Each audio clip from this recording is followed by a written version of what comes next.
Okay, wait for it. See, it works. It's like I'm a different person. Hey everyone, Jeremy here. I am about to watch the mid-credit scene from Wonder Woman 84, 1984. I obviously just finished the film, but I just wanted to sit here and do a reaction to this part because I was told by a friend that this might be something of interest to me. I have no idea what that means, so I'm going to find out with you. As far as the movie on a whole, I'll talk about that at the end.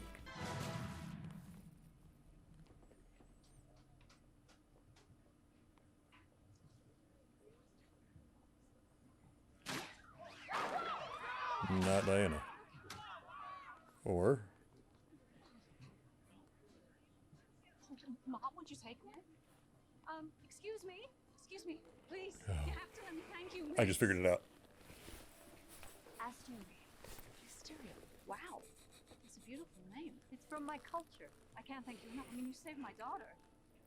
How did you do that? It's just a simple shift of weight, practice. But I've been doing this a long time.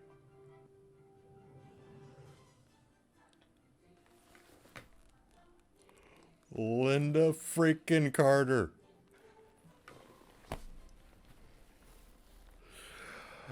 I don't know how I didn't call that. I don't know how I didn't call that. If you can't tell by anything, if not the way I'm dressed, I'm a pretty big DC fan, have been for a very long time. So seeing Linda Carter there at the end is fantastic. And how does she still look that good? She's got to be in her 70s at this point. She was in her 20s. So I guess she could be in her late 60s, early 70s. Still, she looks phenomenal. But aside from that, it's just awesome that they threw her in there as a cameo because, frankly, she deserves the nod. She 100% deserves the nod. She kept Wonder Woman in the zeitgeist. Quite frankly, actually, she's kind of what made Wonder Woman a part of the zeitgeist. Just some quick thoughts on my feelings on Wonder Woman 84, having just watched it. I prefer the DCEU version of Wonder Woman versus the new CW version I just watched. That's not necessarily the biggest knock on CW since I'm a massive CW fan and this is straight up from Smallville, one of my favorite TV shows of all time.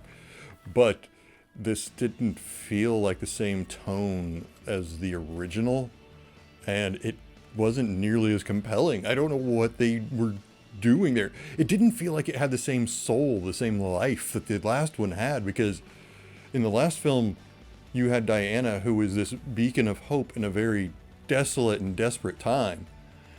And this time, everything was so colorful and cheerful until, obviously, it starts to collapse. But even when it started collapsing, it's still all colorful and cheerful looking and kind of goofy and corny at times. The tone was just everywhere. I hate to say this, I don't think I liked Wonder Woman 84. It sucks. Again, huge DC fan. But I don't know. This is tough because I love her character. I love Gal as Wonder Woman. I love Steve. Steve was great. But even the pacing was off. Like, it was a 2.5-hour movie. Why is this 2.5 hours? It could have been like 2 hours easy. That'd have been a breeze to watch. Plus, oh, good Lord, poor Pedro. Pedro, our beloved Pedro, is so mishandled in this movie. Wow, that was some Spy Kids acting at the end. I am not even kidding. Wow, that was like Spy Kids meet Power Rangers borderline acting there. I don't know what they were thinking with that. It was really bad. And unlike the overwhelming message of peace and love at the end of Wonder Woman, in this, the message was so muddled and ham-fisted. It was just cheesy. It was so cheesy and corny and to me, so I got a little emotional, but it was like for like a second and then it went, yeah, this is kind of just silly because it just kept going. It just kept going and going and it never... Yeah, wow, this was a misstep. This feels like such a misstep. I feel like they tried to take the light and airy nature of something like Shazam and the goofy over-the-top aspects of Aquaman and they shoved it into Wonder Woman. And Wonder Woman didn't need that. Hey, remember?